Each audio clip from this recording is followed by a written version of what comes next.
سرکار دو عالم صلی اللہ علیہ وسلم نے فرمایا صدقہ برائی کے 70 دروازے بند کرتا ہے۔ آقا فرماتے جو اللہ کی رضا کی خاطر صدقہ کرے تو وہ صدقہ اس کے اور آگ کے درمیان آڑ بن جاتا ہے۔ ایک اور جگہ نبی پاک علیہ الصلوۃ والسلام نے فرمایا صدقہ دو، صدقے کے ذریعے اپنے مریضوں کا مداوا کرو، بے شک صدقہ حادثات اور بیماریوں کی روک تھام کرتا ہے اور یہ تمہارے اعمال اور نیکیوں میں اضافے کا باعث ہے۔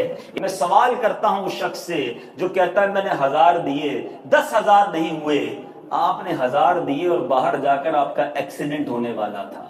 صدقہ برائی کو روکتا ہے نا، بلا کو روکتا ہے۔ آپ کو 10,000 اچھے تھے، یہ آپ کی ٹانگ ٹوٹنے والی تھی وہ بچ گئی، آپ کو خطرناک بیماری لگنے والی تھی۔ حدیث پاک میں یہاں تک آتا ہے کہ صدقہ رب تعالیٰ کے غضب کو بجھاتا ہے، بری موت کو دفع کرتا ہے۔ اور سنو میرے آقا فرماتے ہیں صبح سویرے صدقہ کرو کہ بلا صدقے سے آگے قدم نہیں بڑھاتی، انٹرسیپٹ کر دیتا ہے، روک لیتا ہے، بیچ میں آ جاتا ہے صدقہ بلا کے درمیان۔ کیا معلوم میں نے آج اللہ کی راہ میں خرچ کیا اور باہر ایک بلا، ایک مصیبت، دکان میں ہی آگ لگنے والی تھی، گھر میں ہی آگ لگنے والی تھی، اللہ کے کرم سے صدقے سے وہ بلا ٹل گئی۔ یہ کتنا بڑا انعام ہے۔ تو اے میرے میٹھے اسلامی بھائیوں، مدری چینل کے ناظرین ہمیشہ یاد رکھیں، بلاؤں سے بچنا چاہتے ہیں، مصیبتوں سے بچنا چاہتے ہیں، اپنے مال میں برکت چاہتے ہیں، بری موت سے بچنا چاہتے ہیں، عمر میں اضافہ چاہتے ہیں، آپ صدقہ دینے کے عادی بن جائیے، اللہ کی راہ میں خرچ کرنے کے عادی بنیے۔ سارے اسلامی بھائی پریشان ہوتے ہیں، مصیبتوں میں گرفتار ہوتے ہیں، صدقہ مصیبتوں سے کیسے بچاتا ہے؟ اے میرے پیچھے اسلامی بھائیوں، حدیث پاک ہے، پیارے آقا فرماتے ایک عورت کے منہ میں لقمہ تھا، اپنی پسند کی چیز، اپنی ضرورت کی چیز، اپنے لیے بہترین چیز جو ہو وہ اللہ کی راہ میں خرچ کرو۔ اللہ کی بارگاہ میں کتنا پسندیدہ عمل ہے کہ وہ بہترین چیز لقمہ منہ میں ہے، انسان کو ضرورت ہے نا، بچا ہوا کھانا نہیں تھا، ہم بھی بانٹتے ہیں، جو کھانا بچ گیا کسی کو دے دو، کپڑے پھٹنے والے ہیں کسی کو دے دو، کمبل پرانا ہو گیا غریب کو دے دو، جو بچ گیا جو پھینکنے والا ہے وہ ہم اللہ کی راہ میں دیتے ہیں۔ اللہ کی بارگاہ میں وہ خرچ کریں جو آپ کا پسندیدہ ہے۔ چوتھے پارے کی پہلی آیت ہے لن تنالوا البر حتى تنفقوا مما تحبون، تم ہرگز بھلائی کو نہیں پہنچو گے جب تک اپنی پیاری چیز اللہ کی راہ میں خرچ نہ کرو۔ ہم کون سی چیز خرچ کرتے ہیں؟ نبی پاک فرماتے عورت کے منہ میں لقمہ تھا اور اب ایک سائل آیا، ایک فقیر آیا، عورت نے منہ کا لقمہ نکالا اور اس سائل کو دے دیا، اللہ کی راہ میں خرچ کر دیا۔ اب اس عورت کے پاس کچھ عرصے کے بعد ولادت ہوئی، بچہ پیدا ہوا۔ جب وہ بچہ کچھ بڑا ہوا تو عورت کے اس بچے کو بھیڑیا اٹھا کر لے گیا۔ سوچے ماں کے لیے کتنی بڑی تکلیف تھی کہ بالکل شیر خار بچے کو، چھوٹے بچے کو بھیڑیا اٹھا کر لے گیا۔ اللہ تبارک و تعالیٰ کی بارگاہ میں اس نے فریاد کی میرا بیٹا میرا بیٹا۔ اللہ عز و جل نے ایک فرشتے کو حکم دیا کہ اس کے پیچھے جاؤ اور اس بھیڑیے کے منہ سے اس بچے کو چھینو، عورت کو واپس دے دو اور ماں سے کہو اللہ عز و جل نے تم پر سلام بھیجا ہے اور فرمایا ہے یہ لقمے کے بدلے لقمہ ہو گیا ہے۔ تم نے اپنے منہ کا لقمہ میری راہ میں خرچ کیا تھا، میں نے بھیڑیے کے منہ سے تمہارا بچہ نکال کر تمہیں واپس لوٹا دیا۔ یہ ہے صدقہ، یہ ہے اللہ کی راہ میں خرچ کرنے کی فضیلت۔ حضرت داؤد علیہ نبینا علیہ الصلوۃ والسلام آپ کا ایک بڑا قریبی ساتھی تھا، دوست تھا۔ ایک بار ملک الموت آئے اور کہا کہ حضور آپ کے اس جو ساتھی ہے نا اس کی عمر اب 1 ہی دن رہ گئی ہے، 1-2 دن بعد ہی چلا جائے گا۔ اب بڑے افسردہ بھی ہوئے لیکن موت کا وقت مقرر ہے۔ 2 دن گزر گئے، 3 دن گزر گئے، مہینہ گزر گیا، بندہ صحیح سالم آپ کے سامنے، آپ حیران، اللہ کے نبی ہے۔ ملک الموت پھر آئے، کہا کہ حضرت داؤد نے کہا آپ نے تو کہا تھا 2-3 دن میں چلا جائے گا یہ۔ کہ حضور میں مقررہ وقت پر پرٹیکولر ٹائم پر اس کی روح قبض کرنے پہنچا، مگر ماجرا یہ ہوا کہ جب مجھے اس کی روح قبض کرنی تھی نا اس سے تھوڑی دیر پہلے یہ بندہ گھر سے باہر نکلا اور اللہ کی راہ میں اس نے 20 درہم خرچ کی۔ سبحان اللہ۔ جس فقیر کو پیسے دیے اس نے اس کو دعا دی اللہ تیری عمر میں برکت عطا فرمائے۔ اللہ کو وہ صدقہ اتنا پسند آیا کہ ہر درہم کے بدلے 1 سال عمر میں اضافہ فرما دیا۔ اے داؤد، اللہ نے 20 درہم کے بدلے اس کے 20 سال کی عمر بڑھا دی۔ تو یہ ہے صدقہ، انہونی ہو جانی ہے، ان ایکسپیکٹڈ۔ ہمارے بہت اچھے دوست ہیں، ان کی ڈاٹر ان لا، جو بہو جس کو ہم کہتے ہیں، اتنی بیمار ہو گئی بیچاری، اور بالکل ڈاکٹروں نے منع کر دیا. میں ملا ان سے تو میں نے کہا کیسی طبیعت ہے اب ان کی؟ کہتے سارے ڈاکٹروں نے منع کر دیا تھا اور ہم بھی مایوس ہو گئے تھے، لیکن امیر اہل سنت سے بھی انہوں نے دعا کروائی اور بہت جگہ پر انہوں نے ماشاءاللہ دعائیں کی، اور مجھے ان سے حسن ظن، انہوں نے صدقہ خیرات بھی بہت کیا ہوگا. کہتے امیزنگلی طبیعت بہتر ہونا شروع ہوگا، حالانکہ کینسر کا لاسٹ اسٹیج ہے. تو اللہ بڑا کارساز ہے. ہماری ایک لمٹ ہے سوچ کی. ہم سمجھتے ہیں میرا بیٹا ٹھیک نہیں ہو سکتا، ہم سمجھتے ہیں میرا پرابلم سالو نہیں ہو سکتا، ہم سمجھتے ہیں ہماری سوچ کی لمیٹیشنز ہیں، ڈاکٹرز کی لمیٹیشنز ہیں. وہ خالق کائنات ہے، وہ مالک ہے، اس نے ہمیں بنایا ہے. وہ جب چاہے ہماری مصیبتیں دور فرما سکتا ہے، وہ جیسے چاہے وہ نواز سکتا ہے. ہماری اوقات نہیں ہے، ہم اس کریم سے مانگ رہے ہیں جس کے خزانے کا کوئی کنارہ نہیں ہے، اس کی عطاؤں کی کوئی حد نہیں ہے. وہ عطا فرمائے تو کریم ہی جو ٹھہرا، تو کرم کے کیا ٹھکانے. تو نوازنے پہ آئے تو نواز دے زمانے. اپنے رب سے محبت کیجئے، اپنے مالک سے محبت کیجئے، اپنی ہوپ ختم نہ کیجئے، اللہ سے نا امید نہ ہو جائیے. لا تقنطوا من رحمت اللہ. اے میرے بندو، میری رحمت سے مایوس نہ ہو. وہ خود اعلان فرما رہا ہے، میں کیوں مایوس ہو جاؤں؟ میں اس سے مانگی جاؤں کہ اللہ ہوں گناہگار، تو نے اتنا اچھا بنا دیا، اتنی نعمتیں دے دی ہیں، اب اس عطا کو جاری رکھنا، اس کرم کو جاری رکھنا. میرے مالک میری بات بنائی رکھنا، میری عزت بچائی رکھنا. میرے عیبوں پر پردہ ڈالا ہے، اے اللہ اس عیب کو چھپائی رکھنا. وہ قریب ہے اور ضرور انشاءاللہ وہ کرم فرمائے گا. بس ہم اس کی راہ میں عبادت بھی کرتے رہیں، اس کی فرما برداری بھی کرتے رہیں. اسی نے حکم دیا ہے تو اس کی راہ میں خرچ کرتے رہیں. یہ پاک علیہ الصلوۃ والسلام کی ہم سب کے دلوں میں کچھ نہ کچھ تمنائیں ہوتی ہیں، ڈیزائرز ہوتی ہیں، خواہشات ہوتی ہیں، اور تمنا یہ ہوتی ہے وہ پوری ہو جائے. ہیں آؤ آج میں بتاتا ہوں، نبی پاک علیہ الصلوۃ والسلام نے ایک فارمولہ دے دیا ہے، ایک زبردست طریقہ بتایا ہے کہ جس سے ہماری آرزویں، ہماری خواہشات، ہماری تمنائیں پوری ہو سکتی ہیں. سرور کائنات علیہ الصلوۃ والسلام نے فرمایا من صلی علی فی یوم 100 مرۃ، جس نے روزانہ مجھ پر 100 مرتبہ درود بھیجا، قضى اللہ لہ 100 حاجۃ، اللہ تبارک و تعالیٰ اس کی 100 حاجتیں پوری فرمائے گا. 100 درود 100 حاجتیں. ہم تو 2-3 حاجتیں پھر ایسے پھنسے ہوئے ہیں کہ وہ کام سیدھے ہو جائیں تو پتہ نہیں کتنے بڑے معاملے حل ہو جائیں گے. 100 حاجتیں. اچھا پھر کرم نوازی دیکھو، اللہ کریم ہے نا، بندوں پر مہربان ہے. وہ زیادہ جانتا ہے، بہتر جانتا ہے کون سی چیز ہمارے لیے کتنی ضروری ہے.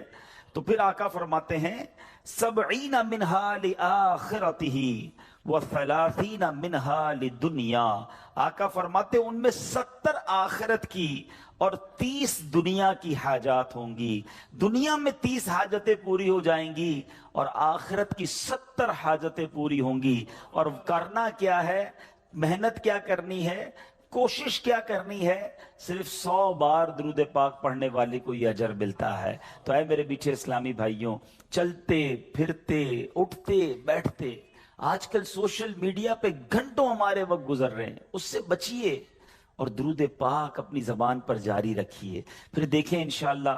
بلکہ میں سچ بتاؤں، اگر کوئی ایسا میرا بھائی بیٹھا ہے نا جو پریشان ہے، بیمار ہے، قرضے میں ڈوبا ہوا ہے، کسی ڈیفیکلٹی میں ہے، گھر میں پرابلم ہے، طبیعت ٹھیک نہیں ہے، آپ یقین کریں، آپ درود پاک کا وظیفہ شروع کر دیں اور پڑھتے رہیں. بس آپ اپنی آنکھوں کے سامنے دیکھیں گے کہ چیزیں آسان ہونا شروع ہو گئی ہیں، طبیعت بہتر ہونا شروع ہو گئی ہے، بوجھ ہلکا ہونا شروع ہو گیا ہے، ٹینشن فارغ ہونا شروع ہو گیا ہے. مسئلہ یہی تو ہے کہ پرابلم میں، مشکل میں ہم سب کو یاد کرتے ہیں، سب کے پاس جاتے ہیں، نہیں پکارتے تو اپنے رب کو نہیں پکارتے، اللہ کے حبیب علیہ الصلوۃ والسلام پر درود نہیں پڑھتے. تو اپنی عادت بنائیں. اور درود پاک تو کب کب کس کس کو کام آیا ہے. اگر میں یہ کہوں نا کہ میری اور آپ کی دنیا میں آمد کا ایک سبب بھی ہم سب کی جو تخلیق ہوئی ہے، ہمارے جد امجد کون ہیں، ہم کس کی اولاد ہیں؟ حضرت آدم علیہ السلام کی. اچھا ماشاءاللہ، حضرت آدم یعنی ہماری امی حضور پھر کون ہوئی؟ بی بی حوا. ماشاءاللہ اتنا تو پتا ہے نا. حضرت آدم اور بی بی حوا کا رشتہ کیسے ہوا آپ کو پتا ہے؟ یہ نکاح کیسے ہوا، یہ رشتہ ہوا، یہ جوڑا بنا تو یہ سلسلہ بنی آدم شروع ہوا نا، اولاد شروع ہوئی، اور بڑھتے بڑھتے بڑھتے آج ہم سارے دنیا میں آ گئے۔ ہمیں آدمی کہا کیوں جاتا ہے؟ ہم حضرت آدم علیہ السلام کی اولاد ہے نا۔ اب آؤ بتاتا ہوں، یہ پہلا نکاح، یہ پہلا رشتہ، یہ پہلا جو جوڑا بنا وہ کیسے بنا؟ سبحان اللہ۔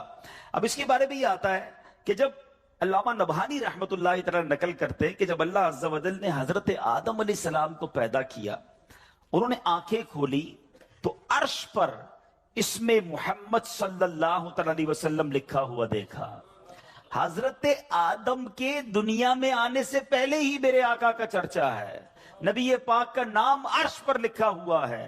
اب عرض کی اے میرے رب، کیا مجھ سے بڑھ کر بھی تیری بارگاہ میں کوئی عزت والا ہے، معزز ہے؟ حضرت آدم اللہ سے پوچھ رہے، ارشاد فرمایا ہاں، یہ نام تیری اولاد میں سے ایک نبی علیہ السلام کا ہے جو تجھ سے بڑھ کر میرے یہاں معزز ہے۔ حضرت آدم سے کہا جا رہا ہے کہ تجھ سے بڑھ کر میرے ہاں معزز ہیں، اگر وہ نہ ہوتے تو میں نہ آسمانوں کو پیدا کرتا، نہ زمین کو، نہ جنت کو، نہ جہنم کو۔ کہ جب اللہ عز و جل نے ان کی پسلی سے حضرت حوا رضی اللہ تعالی عنہا کو پیدا کیا تو آدم علیہ السلام نے انہیں دیکھا، ایسی مخلوق جس کے مشابہ کوئی اور مخلوق نہ تھی۔ اللہ عز و جل نے حضرت آدم علیہ السلام میں خواہش بھی پیدا کی تو انہوں نے عرض کی الہی یہ کون ہے؟ فرمایا حوا رضی اللہ تعالیٰ عنہ۔ عرض کی مولا میرے ساتھ جوڑا بن جائے۔ ارشاد ہوا تم اس کا مہر ادا کرو۔ عرض کی مولا مہر کیا ہے؟ ارشاد فرمایا اس نام والے پر 10 مرتبہ درود بھیجنا ہے، جس کا نام عرش پہ دیکھا ہے نا، اس کے نام پر 10 بار اس نام والے پر درود بھیجو۔ تو کہا اے اللہ میں نے ایسا کر لیا تو کیا میرا جوڑا ہو جائے گا؟ میرا جوڑا بن جائے گا؟ فرمایا ہاں۔ اب حضرت آدم علیہ السلام نے 10 بار درود پاک پڑھا اور یہ مہر بنا حضرت آدم علیہ السلام اور بی بی حوا رضی اللہ تعالیٰ عنہ کے درمیان جوڑا بننے کا رشتہ ہوا۔ اور اس کے بعد یہ ساری کائنات میں جو ہم دنیا میں آئے تو گویا پتہ چلا کہ وجہ تخلیق کائنات، یہ تو اس حدیث سے بھی پتہ چل گیا کہ نبی پاک علیہ السلام کے لیے یہ کائنات بنائی گئی۔ اور سبحان اللہ، حضرت آدم علیہ السلام کا جو بی بی حوا سے جوڑا بنتا ہے اس کا مہر بھی نبی پاک پر درود پڑھنا ہے۔ اب سوچئے کب سے نبی پاک پر درود بھیجا جا رہا ہے، کب سے میرے آقا کا چرچا ہے۔ اللہ اکبر۔ شاعر لکھتے ہیں نا کہ یہ کائنات بنائی کیوں گئی، اتنی سجائی کیوں گئی؟ سبحان اللہ۔ وہ کہتے ہیں کہ خدا کیوں نہ کرتا آرائشیں بزم امکان میں، خدا کیوں نہ کرتا آرائشیں دنیا کے ساما میں، تمہیں دولہا بنا کے بھیجنا تھا بزم امکان میں۔ یہ ساری کائنات ہی سجائی گئی ہے نبی پاک علیہ السلام کے لیے۔ مولانا حسن ادا خان صاحب لکھتے ہیں نا، کونین بنائے گئے سرکار کی خاطر، کونین بنائے گئے سرکار کی خاطر، کونین کی خاطر تمہیں سرکار بنایا، ایسا تجھے خالق نے طرح دار بنایا، یوسف کو تیرا طالب دیدار بنایا۔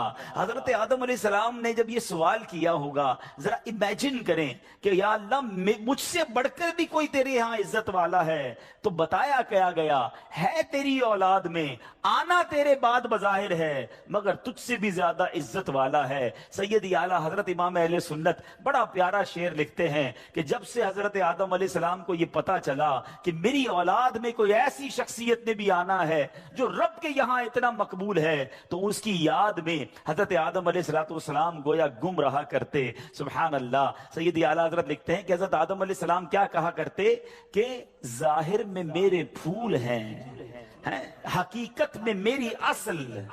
بعد میں آنے والا تنے کے تنا جو ہے اس کے بعد پھول آتا ہے نا، کہتے ظاہر میں تو میرے پھول ہیں، حقیقت میں میری اصل اس گل کی یاد میں یہ صدا بل بشر کی ہے.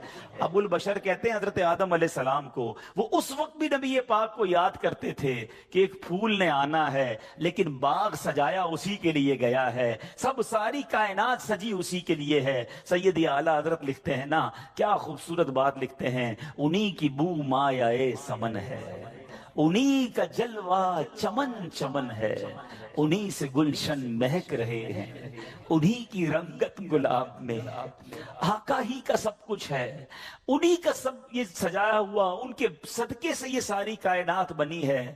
اللہ بس نبی پاک کا سچا غلام بنا لے. حضرت منصور بن عمار رحمت اللہ تعالی ایک روز واز فرما رہے تھے، تو کسی حقدار نے 4 درہم کا سوال کیا.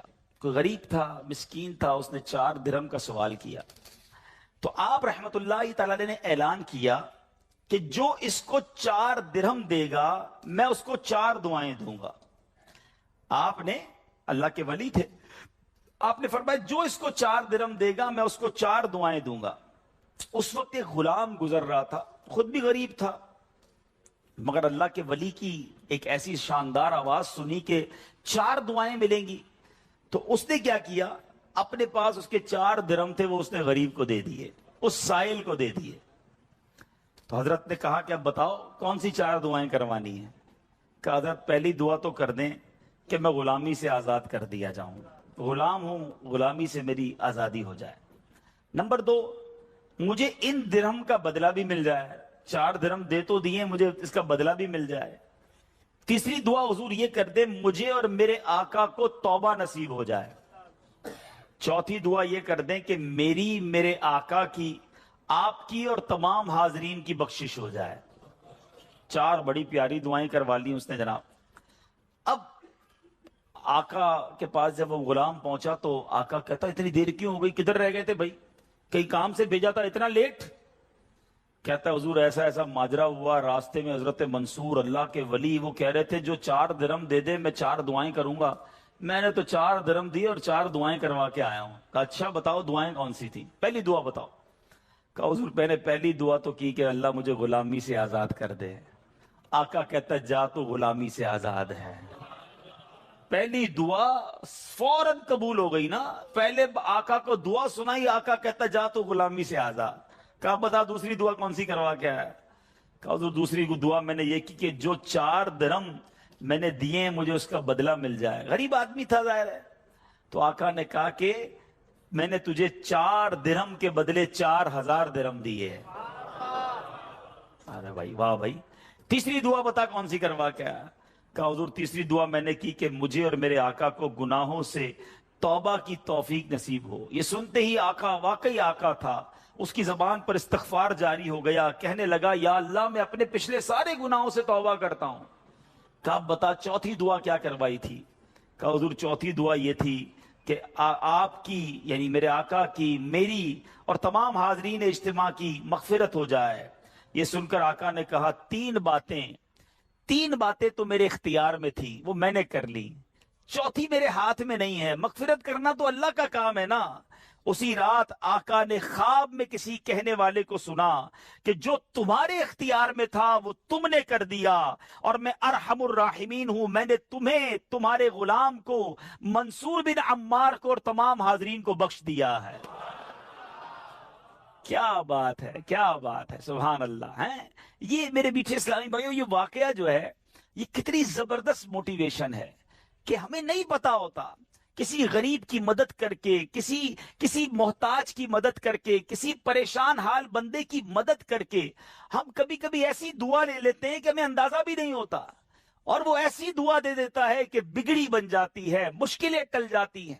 یہ دعائیں لینے والے بنیے، اللہ کی راہ میں خرچ کریں گے. آج واقعی میں صحیح بتا رہا ہوں، تو یہ بعض اوقات ایک کیفیت ہوتی ہے انسان کی کہ جب انسان کسی کی مدد کرتا ہے یا کوئی ایسا کام کرتا ہے جس سے کسی کے دل سے دعا نکلتی ہے. اور یہ تو اللہ کے ولی تھے نا، انہوں نے ہاتھ اٹھا کر یہ 4 دعائیں کی. تو سیکھنے کو یہ ملا کہ بعض اوقات اللہ کی راہ میں خرچ کر کے ہم وہ حاصل کر سکتے ہیں جو برسوں میں حاصل نہیں کر سکتے. وہ نعمتیں، وہ برکتیں حاصل ہو جاتی ہیں، وہ پریشانیاں دور ہو جاتی ہیں. کیونکہ روایتوں کا مضمون ہے کہ صدقہ بیماریوں کو ٹالتا ہے، صدقہ برائی کے 70 دروازے کو بند کرتا ہے، صدقہ بلا کو نیچے نہیں اترنے دیتا۔ ایک بڑی بات یاد رکھیے گا، ہمیں نہیں پتا ہوتا، ہم صبح اٹھتے ہیں مثال کے طور پہ اور کوئی بلا آنے والی ہوتی ہے، حدیثوں کا مضمون ہے جب انسان صدقہ دیتا ہے نا تو بلا اوپر سے اترتی ہے، صدقہ جا کے اسے روک لیتا ہے، انٹرسپٹ کرتا ہے، اور یہ لڑائی جاری رہتی ہے۔ صدقہ بندے پر بلا اترنے نہیں دیتا۔ اب بعض اوقات کیا ہوتا ہے، کئی لوگ ہوں گے جو بیانات بھی سنتے ہیں، کتابوں میں بھی پڑھتے ہیں کہ اللہ کی راہ میں 1 خرچ کرو 10 ملتا ہے۔ اب وہ ہو سکتا ہے مسجد میں ڈبے میں 100 روپے ڈالیں اور شام دکان پہ انتظار کر رہے ہوں کہ ابھی تک 1000 روپے بنے نہیں ہیں۔ مولانا صاحب نے تو کہا تھا 1 کا 10 ہو جائے گا، کسی فقیر کو 10 روپے دیے انتظار کر رہے ہیں، 100 روپے کہاں ہے بھائی، ملٹی پلائی بائی 10 ہو کے ملنا چاہیے تھا۔ تو ہم صرف مالی فائدہ سوچ رہے ہیں۔ میں آپ سے پوچھنا چاہتا ہوں، آپ نے اللہ کی راہ میں خرچ کیا 1000 روپے، 10,000 روپے یا 1,00,000 روپے، اور اب آپ منتظر ہیں کہ ملٹی پلائی ہو جائے، لیکن کیا معلوم آپ کے گھر میں آگ لگنے والی تھی، کیا معلوم آپ کا روڈ پر ایکسیڈنٹ ہونے والا تھا، کیا معلوم آپ کا بچہ جو باہر کھیل رہا تھا اس پر کوئی خطرناک بلا آنے والی تھی، مگر آپ نے جو صدقہ دیا اس سے وہ بلا ٹال دی گئی۔ مجھے بتاؤ، وہ 1000 کا 10,000 ہونا اچھا تھا یا ہم پر اتنی بڑی بلا کا ٹلنا اچھا تھا؟ تو ہمیشہ اللہ کی راہ میں صدقہ دیجئے، آپ یقین کریں آپ خوشحال ہو جائیں گے، آپ کی مشکلیں آسان ہوں گی۔ مگر دوبارہ وہی بات کروں گا کہ نیت اچھی ہو، صدقہ دیتے وقت، خرچ کرتے وقت، کسی کی مدد کرتے وقت احسان نہ جتانا۔ یاد نہیں تجھے تیرے بچے کی شادی میں نے کرائی تھی؟ بھول تو نہیں کیا قرضہ میں نے دیا تھا؟ ہاں تو ریڈی لگاتا تھا، میں نے تجھے جناب دکان کا کرایہ دیا تھا۔ یہ احسان جتا کر تو صدقہ ضائع ہو جائے گا۔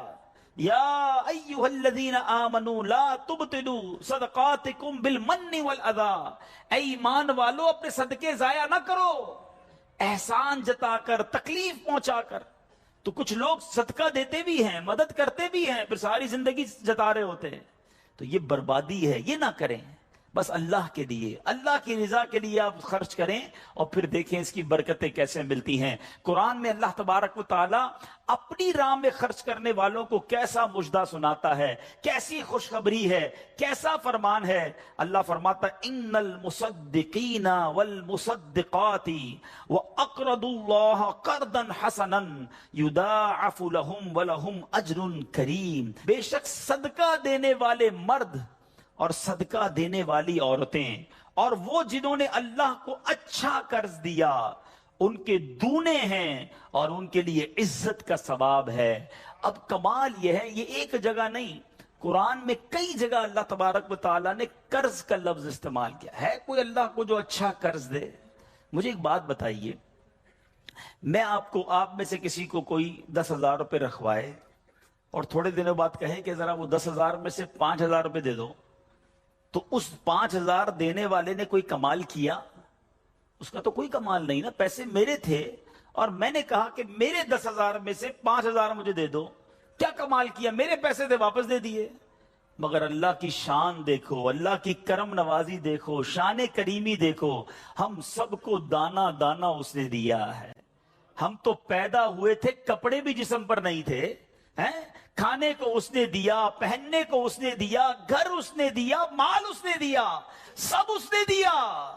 مگر جب اس کی راہ میں خرچ کرنے کی باری آتی ہے تو کہتا ہے، فرماتا ہے قرآن میں، ہے کوئی جو اللہ کو اچھا قرض دے؟ اللہ کا مال ہے، ہم نے کیا کمال کرنا تھا؟ ہم خرچ کرتے، وہ کچھ بھی نہ دیتا اس کے بدلے، پھر بھی اسی کا مال تھا۔ مگر مہربانی دیکھو، مال بھی وہ دیتا ہے، توفیق بھی وہ دیتا ہے، خرچ کریں تو ثواب بھی وہی دیتا ہے، عطا بھی وہی کرتا ہے۔ اور علماء نے بڑی زبردست اس میں ڈیبیٹ کی ہے، مفسرین نے بحث کی ہے کہ جناب ان آیتوں میں قرض کا لفظ کیوں لایا گیا؟ اللہ اکبر۔ فرمایا جب آپ اور میں، دنیا میں بندہ کسی کو قرضہ دیتا ہے نا تو امید ہوتی ہے یہ قرضہ واپس ملے گا۔ اگر امید نہ ہو تو پھر یہ قرض نہیں ہے، پھر تو تحفہ ہو جائے گا نا۔ آپ کسی کو تحفہ دے دیں تو آپ کو پتہ یہ واپس نہیں آئے گا، لیکن قرضہ دیتے وقت آپ طے کرتے ہیں کتنے دنوں میں دو گے، کب دو گے، کیسے لوٹاؤ گے، تھوڑی بندہ معلومات بھی کرتا ہے، یار قرضہ دے رہا ہوں واپس ملے گا نہیں ملے گا۔ تو قرض کے جب بھی لفظ لون آئے گا، قرض آئے گا، اس کا مطلب یہ کہ یہ واپس ملنا ہے. تو اللہ نے قرآن میں گویا وعدہ فرما لیا ہے کہ تم جو میری راہ میں خرچ کرتے ہو یہ اللہ کو قرض دینا ہے, یہ تمہیں واپس ملے گا, یہ لوٹایا جائے گا اور زیادہ دیا جائے گا. تو ہمیں اللہ کی راہ میں خرچ کرتے وقت یہ ذہن رکھنا چاہیے. سبحان اللہ. اب بانٹنے سے کیا گھٹتا ہے؟ بڑی خوبصورت حدیث پاک ہے, ذرا سمجھیے گا. ایک بار حضرت عائشہ صدیقہ رضی اللہ تعالی عنہا سے مروی ہے کہ اہل بیت نے, نبی پاک کے گھر والوں نے ایک بکری ذبح کی اور پیارے آقا علیہ الصلوۃ والسلام تشریف لائے. بکری ذبح کی اور انہوں نے کچھ تقسیم بھی کر دی. حدیث کا مضمون ہے, نبی پاک آئے اور ارشاد فرمایا کہ اے عائشہ کیا بچا ہے؟ بکری کو کاٹا تھا, تقسیم کی, کیا بچا ہے؟ عرض کی گئی کہ حضور کاندھے کے سوا کچھ نہیں بچا ہے. کاندھے کا گوشت بچا لیا گیا ہوگا, باقی بانٹ دیا. نبی پاک نے ایک جملے میں ساری بات سمجھا دی, اگر آپ سمجھ جائیں. آقا نے فرمایا عائشہ کاندھے کے سوا سب بچ گیا ہے. بات آ رہی ہے سمجھ میں؟ کہا کیا گیا؟ حضور کاندھا بچ گیا ہے, کاندھے کے سوا کچھ نہیں بچا. اور نبی پاک نے فرمایا کاندھے کے سوا سب بچ گیا ہے. یعنی جو بٹ گیا ہے وہ بچ گیا ہے. یہ ذہن بنا لو کہ آج میں نے اور آپ نے جو اللہ کی راہ میں خرچ کیا وہی بچا ہے, ورنہ باقی تو ہم کھا کے ختم کر دیں گے نا. اگر ہم مر جائیں گے تو یہ پیسے تو بچوں کے وراثت میں چلے جائیں گے. میرے لیے کیا بچا ہے؟ میرے لیے وہی بچا ہے جو میں نے آگے بھیج دیا ہے, جو بانٹ دیا ہے, جو خرچ کر دیا ہے. عقل اگر آ جائے ہمیں, اللہ کرے کہ ہمیں اس بات کی سمجھ آ جائے کہ آج اگر خوشحالی ہے, آج اگر مال جیب میں ہے, بینکوں میں پڑا ہے, گھر خالی پڑے ہیں, یہ خالی پڑے رہ جائیں گے اور میں دنیا سے چلا جاؤں گا. اگر میں چاہتا ہوں یہ آخرت کے اکاؤنٹ میں جمع ہو جائیں, میں یہ پیسہ لے کر جنت میں جاؤں اور اس پیسوں کے بدلے جنت کی نعمتیں کما لوں, تو مجھے یہاں یہ اللہ کی راہ میں خرچ کرنا پڑے گا. اور یہ بات میں نہیں کہہ رہا, آپ اور میں یہاں رہنے والے بھی, یہاں بھی کمیٹی ڈالی جاتی ہوگی, بی سی ہوتی ہوگی کہ تھوڑے تھوڑے پیسے جس میں جمع ہوتے ہیں اور وقت پر مل جاتے ہیں. انسان کمیٹی ڈالتا ہے کہ یار کبھی برے وقتوں میں کام آئے گی, بچی کی شادی میں کام آئے گی. ایسا ہوتا ہوگا نا آپ کے یہاں بھی. اب میں آپ کو حدیث قدسی سناتا ہوں. حدیث قدسی ہے جس کا مضمون ہے اے ابن آدم اپنا مال میرے پاس جمع کرا دے. اللہ فرماتا ہے اے ابن آدم اپنا مال میرے پاس جمع کرا دے, نہ جلے گا, نہ ڈوبے گا, نہ کم ہوگا. میں تجھے اس دن لوٹاؤں گا جس دن تجھے ایک ایک نیکی کی ضرورت ہوگی. Security deposit. یہ بعض اوقات جو مسجد میں ہمارے آگے سے ڈبہ جاتا ہے نا, یا کبھی کوئی اسلامی بھائی جھولی لے کے بیٹھے ہوتے ہیں, یہ جب جیب سے آپ پیسے نکال کے ڈالتے ہو نا, اس وقت ذہن بناؤ کہ یہ جا نہیں رہا, یہ جمع ہو رہا ہے میرے آخرت کے اکاؤنٹ میں. اور ڈال دوں یار, ابھی آج کل پیسے اچھے ہیں, تھوڑے اور ڈال دوں, جمع ہو جائے, ادھر ملے گا. تو جب بھی آپ کے دن اچھے ہوں, یقین کریں جب آپ کے ہاتھ کھلا ہو, آپ کو لگتا ہے یار اللہ نے بڑا نوازا ہوا ہے, تو فوراً آخرت کے لیے سوچیں. جیسے ہی زیادہ پیسے آتے بندہ سوچتا ہے نا یار آج کل اچھے پیسے ہو گئے, کوئی اچھی جگہ پر گھر لے لیتے ہیں, چلو بچوں کو لے کے کہیں سیر کرانے جاتے ہیں. آپ اپنے پیسے کو دنیا میں انجوائمنٹ کے لیے جب یوز کر رہے ہیں تو اسی پیسے کو آخرت کی انجوائمنٹ کے لیے, آخرت کی لگزریز کے لیے, آخرت کی نعمتوں کے لیے استعمال کرنے کا ذہن بنائیں اور دیتے چلے جائیں. ایک تو زندگی ہی میں اپنے لیے ثواب جاریہ والے کام کر لیں. اللہ کی رحمت سے دعوت اسلامی ساری دنیا میں مسجدیں بنا رہی ہے ماشاءاللہ. ایسے کئی کام ہو رہے ہیں جو قیامت تک چلنے والے ہیں. آپ اپنی زندگی میں اپنے لیے وہ کام کر لیجئے. اور اگر ایسا نہ بھی کر سکیں اور کر بھی لیا ہو تو وصیت کرنے میں تو کوئی حرج نہیں ہے کہ مرنے کے بعد تو میرا مال میرے پاس رہنا ہی نہیں ہے, تو کیوں نہ وہ میرے ساتھ جنت میں مجھے کام آ جائے. اور آج بھی صدقہ کیسی کیسی پریشانیوں اور بیماریوں کو دور کرتا ہے. اللہ اکبر. ایک اور ایمان افروز واقعہ سناتا ہوں کہ ایک بار حضرت عیسیٰ علیہ نبینا علیہ الصلوۃ والسلام کے زمانے میں ایک دھوبی تھا جو لوگوں کے کپڑے آپس میں تبدیل کر دیتا تھا. یعنی لوگوں کے کپڑے ملا دیتا. لوگ بڑے پریشان تھے اس. تو لوگوں نے حضرت عیسیٰ علیہ الصلوۃ والسلام کو اس کے متعلق بتایا. تو آپ نے اللہ عز و جل کی بارگاہ میں دعا کی کہ اے اللہ اس کو ہلاک فرما دے. اللہ کے نبی نے ایک ایسے شخص کے لیے دعا کی کہ یا اللہ اس کو ہلاک کر دے, تیرے بندے اس سے بڑے پریشان ہیں. ایک روز وہ دھوبی بالکل اسی معمول میں نکلا، اس کے پاس 3 روٹیاں تھیں. ایک سائل آیا، ایک فقیر آیا اور اس نے کہا کہ اللہ کے لیے مجھے روٹی دے دو. تو آپ نے اس دھوبی نے ایک روٹی اس سائل کو دے دی. سائل نے دعا دی کہ اللہ تعالیٰ تجھ سے آفات سماویہ کا شر دور کر دے، آسمانی بلاؤں کو دور کر دے. دھوبی بڑا متاثر ہوا، بڑی پیاری دعا دی. ایک اور روٹی بھی دے دی. اس سائل نے دعا دی کہ اللہ تعالیٰ تجھے جملہ آفتوں سے محفوظ رکھے. اس نے تیسری روٹی بھی دے دی. اب اس سائل نے دعا دی اللہ تجھے توبہ کی توفیق عطا فرمائے. اب اس دوران ایک بڑا سانپ اس کی گٹھڑی میں داخل ہو چکا تھا، کیونکہ حضرت عیسیٰ نے دعا کی تھی اس کو ہلاکت کی. ایک بڑا سا سانپ جو ہے اس کی کپڑوں کی گٹھڑی میں داخل ہو چکا تھا.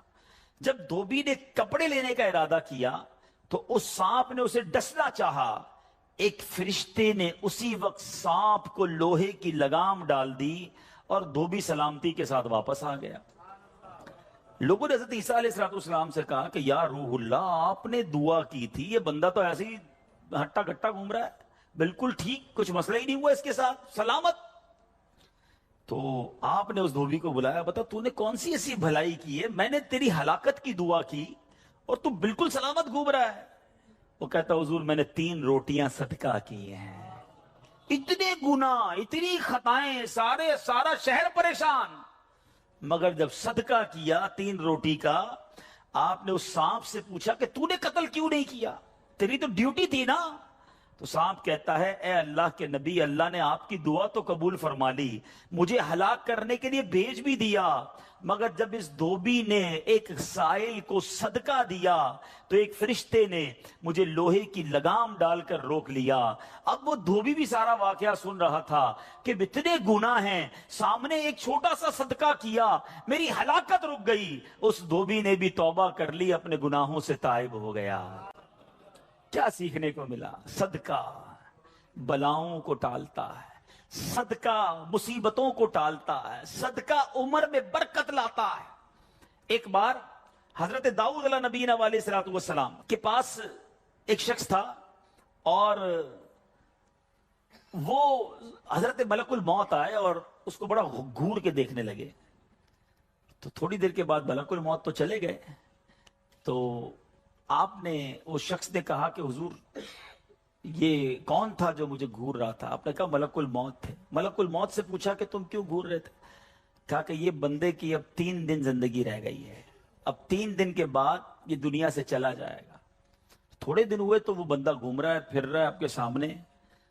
ملک الموت آیا، آپ نے کہا تم نے تو کہا تھا 3 دن میں اس کی روح قبض کرنی، یہ تو بالکل ٹھیک ہے، کوئی مسئلہ ہی نہیں. کہا حضور 3 دن ہی باقی تھے، میں نے روح قبض کرنے پہنچنا تھا. جس دن پہنچنا تھا اس دن یہ بندہ گھر سے باہر نکلا. ایک غریب نے صدا لگائی، ایک فقیر نے پکارا، اس نے 20 درہم اس کو دیے. اس فقیر نے اس کو دعا دی، اللہ نے وہ دعا ایسی قبول کی کہ ہر درہم کے بدلے اس کی عمر میں 1 سال کا اضافہ فرما دیا. 20 سال عمر بڑھ گئی ہے اس کی. اب ذرا سوچئے میٹھے اسلامی بھائیوں، ایسے کئی واقعات ہیں، کئی باتیں بتا دی جاتی ہیں، کئی باتیں پتہ نہیں ہوتی. ہو سکتا ہے ہماری بھی آخری وقت آنے والا ہو، اللہ نے کسی کی دعا سے بڑھا دیا ہو، ہمارا بھی کوئی برا وقت آنے والا ہو، کوئی اللہ نے نیکی کروا دی، ہم بچ گئے ہوں. تو کرتے رہا کرو نیکی، جچاؤ نہ، دکھاؤ نہ، بتاؤ نہ، کرتے رہا کرو. اللہ کریم ہے، وہ نیکوکاروں کا اجر ضائع نہیں کرتا، وہ ضرور عطا فرماتا ہے. اور کیسے عطا فرماتا ہے؟ ایسے ایسے واقعات ہیں کہ سنے تو ایمان تازہ ہو جاتا ہے. مثال کے طور پہ حضرت سیدنا حبیب عجمی رحمت اللہ تعالی علیہ کے دروازے پر ایک سائل نے دستک دی. تو آپ کی زوجہ محترمہ جو ہے وہ آٹا گوندھ کے رکھا تھا اور پڑوس سے آگ لینے گئی تھی. پہلے زمانے میں لکڑی وغیرہ آگ کے لیے لینی ہوتی تھی. آٹا گوندا ہوا تیار تھا، آپ نے وہی آٹا اٹھایا اور اس سائل کو دے دیا. آپ کی زوجہ آئیں کہ آٹا کدھر گیا؟ کہ غریب آیا تھا، اس کو ضرورت تھی، میں نے گوندا ہوا آٹا دے دیا. بولے بہت اچھا کیا، مگر ہم نے بھی تو کھانا ہے نا، ہمارے لیے تو کچھ نہیں چھوڑا، آپ نے سارا ہی دے دیا. اب تھوڑی دیر ہوئی تو کیا ہوتا ہے کہ دروازے پر دستک ہوتی ہے. ایک بندہ ایک بہت بڑا تھال لے کر پکی ہوئی روٹیاں بھی لاتا ہے اور سالن بھی لاتا ہے. آپ اپنی زوجہ سے کہتے ہیں دیکھ لو، دیا آٹا تھا، روٹیاں بھی پکے آ گئی، ساتھ سالن بھی آ گیا ہے. تو یہ بلیف ہوتا تھا، اللہ والوں کا یقین ہوتا تھا کہ یہ خرچ کیا ہے، یہ ملنا ہی ملنا ہے. اللہ کرے کہ ہم اللہ کی راہ میں بس خرچ کرنے والے، صدقہ دینے والے، اللہ کی راہ میں دل کھول کر خرچ کرنے والے بن جائیں. ڈھونڈیے آپ کے پڑوس میں کوئی پریشان ہوگا، تلاش کیجئے آپ کے رشتہ داروں میں کوئی غریب پریشان ہوگا، آپ کے دوستوں میں پریشان ہوگا. اچھا ایک اور بات بتاؤں، جو واقعی صحیح معنوں میں سفید پوش ہوتے ہیں نا، وہ بولتے نہیں ہیں کسی کو. آپ کہیں گے یار کسی دوست نے تو کچھ مدد مانگی ہی نہیں ہے، رشتہ دار تو کوئی آیا ہی نہیں گھر پہ، پڑوسی نے تو کبھی کچھ نہیں کہا. وہ کہیں گے نہیں. آپ ڈھونڈیے، تلاش کیجئے. جنت میں گھر چاہیے نا. مثال دیتا ہوں، آپ کو کوئی یہ کہے کہ جناب کسی پریشان حال کو ڈھونڈ کر 1000 روپے دو اور اس کے بعد فلاں بینک سے 1 لاکھ روپے لے لو، تو پھر پریشان حال فوراً مل جائے گا. سیدھا سیدھا ابھی ڈھونڈتا ہوں جناب 1000 کیوں، 2000 دوں گا تو 2 لاکھ نہیں ملیں گے. تو بندہ یہ کہے گا نا. تو آپ کو سامنے نفع نظر آئے تو سب پریشان حال بھی مل جائے گا. اللہ کے بندوں، جنت میں محل کا وعدہ ہے، ڈھونڈیے نا. آپ کے غریب رشتہ دار پریشان ہوں گے، کسی کی بچی کی شادی ہونے والی ہوگی، کوئی بیچارہ گھر میں اچھا کھانا نہیں کھاتا ہوگا، چلے جائیں اس کے گھر اور اس کی کچھ مدد کر کے آئیں. اور ایک اور بات بھی بتا دوں، بعض اوقات جب یہ پریشان حالوں کی پریشانیاں دور کرنے کی بات ہوتی ہے نا، تو بندہ سمجھتا ہے یار یہ پیسے سے ہی دور ہوگی، میں تو ہوں ہی غریب. تو یہ بھی نہیں ہے. ہر پریشانی پیسے سے دور نہیں ہوتی. اگر پریشانیوں کا حل پیسہ ہوتا تو دنیا میں کوئی مالدار پریشانی نہ ہوتا. اس کو پریشانی آتی، پیسے خرچ کرتا، پریشانی دور کر دیتا. ایسا نہیں ہے. ہر پریشانی کا مداوا، ہر پریشانی کا سولوشن پیسہ نہیں ہے. آپ کو یہ نہیں کہا گیا کہ جو مالی مدد کرے گا اسے جنت میں محل دیا جائے گا. جو کسی مسلمان کی پریشانی دور کرے، بعض اوقات حوصلہ دینے سے پریشانی دور ہو جاتی ہے، ہمت دلانے سے پریشانی دور ہو جاتی ہے. یار گھبرانا نہیں، میں تمہارے ساتھ ہوں، ٹینشن مت لینا، میں بیٹھا ہوں. بیمار ہے اس کے گھر چلے گئے، تھوڑی دیر اس کے ساتھ بیٹھے، اسے ڈاکٹر کے پاس لے گئے. کسی کا بیچارے کا کوئی معاملہ ہے تو ساتھ جا کر وہ معاملہ حل کروا دیا. یہ کبھی کبھی کچھ اچھے میٹھے بول بھی پریشانی دور کر دیتے ہیں. لیکن ہمیں اچھے بول بھی تو آنے چاہیے، مسکرانا بھی تو آنا چاہیے، حوصلہ دینے بھی تو آنا چاہیے. اچھی باتیں. ہمیں آ کر کوئی کہتا نا یار بڑی بیمار ہوں، پریشان ہوں، اچھا چلو ٹھیک ہے یار اب کل سے ٹائم پہ آ جانا. ارے اللہ کے بندے، اس نے اپنی پریشانی بتائیے، تھوڑا اس سے ہمدردی تو کریں. اچھا کیا ہو گیا، خیر تو ہے، کیسے بیمار ہو گئے، ڈاکٹر کو دکھایا کہ نہیں، میری ضرورت ہے تو بتائیں، کوئی کام ہو تو بتائیں. آپ نے پیسے دیے 5 جملوں میں؟ نہیں دیے نا، مگر کیا بتاؤ اس کا درد کم نہیں ہو گیا ہوگا، اس کو حوصلہ نہیں مل گیا ہوگا. یاد رکھو میٹھے اسلامی بھائی، یہ جو الفاظ ہیں نا، ہماری باتیں ہیں، یہ الفاظ زخم پر مرہم کا کام بھی کرتے ہیں اور یہی الفاظ زخم پر نمک کا کام بھی کرتے ہیں. ہم بعض اوقات کسی کے زخموں پر نمک چھڑک دیتے ہیں، وہ پریشان ہے، تکلیف میں ہے، مصیبت میں ہے، اور اس کو ایسا جملہ کہہ دیتے ہیں کہ اس کی پریشانی بہت بڑھ جاتی ہے. اور کبھی کبھی چند اچھے جملے انسان کا غم بھلا دیتا ہے. اللہ کے واسطے اچھا بولنا سیکھیے، نرم ہو جائیے، شفیق ہو جائیے. مثال کے طور پہ کوئی بندہ آیا کہ یار اسکوٹر کا ایکسیڈنٹ ہو گیا، اور میں نے تو پہلے ہی پتا تھا تیرا ایکسیڈنٹ ہونا ہے، تو چلاتا ہی صحیح نہیں ہے، پہلے ہی تیزی سے چلاتا ہے. کیوں چلاتا ہے اسکوٹر جب چلانے نہیں آتی؟ اب بتاؤ بندہ کہ یار ایکسیڈنٹ بھی ہوا، اس کے باتیں بھی سنوں میں، تو یہ زخم پر نمک ہو گیا نا. آپ یہ باتیں بعد میں سمجھا لینا کہ یار تیز مت چلایا کرو، مگر ابھی تو حوصلہ دیں، ابھی تو بیچارے کی طبیعت پوچھیں، ابھی تو اس کی پریشانی دور کریں. تو ایسی بہت ساری مثالیں ہیں کہ جب بھی ہمارے پاس کوئی پریشان حال آئے نا، تو اسے اچھی بات کریں، حوصلہ دیں، پریشانی دور کریں. تو انشاءاللہ میں بھی کوشش کرتا ہوں، آپ بھی کوشش کریں کہ انشاءاللہ رجب میں ضرور کسی کی پریشانی دور کریں گے انشاءاللہ. اب یہ سینکڑوں اسلامی بھائی یہاں بیٹھے ہیں، ہم سب ایک ایک کی پریشانی دور کریں گے تو ہزاروں مسلمانوں کی پریشانیاں دور ہو جائیں گی نا. یہ اسلام کی بیوٹی ہے، یہ اسلام کی خوبصورتی ہے کہ مسلمان کی مدد کرے، اس کی پریشانی دور کرے. مالی پریشانی ہے تو دور کریں، جسمانی پریشانی ہے تو دور کریں. بعض اوقات فقط مورل پریشانی، پریشان ہوتا ہے، اکیلا ہوتا ہے، تنہا ہوتا ہے، مایوس ہو گیا ہوتا ہے، آپ اٹھا دیں اسے، ہمت دے دیں، وہ اگلا کھڑا ہو جاتا ہے. تو ہمیں یہ کام کرتے رہنا چاہیے. تو بہرحال آج کے اس مختصر سے بیان میں جو میں نے چند باتیں قرآن و حدیث کی روشنی میں، بزرگان دین کے واقعات کی روشنی میں آپ کو بتائیں کہ اللہ کی راہ میں خرچ کیجئے.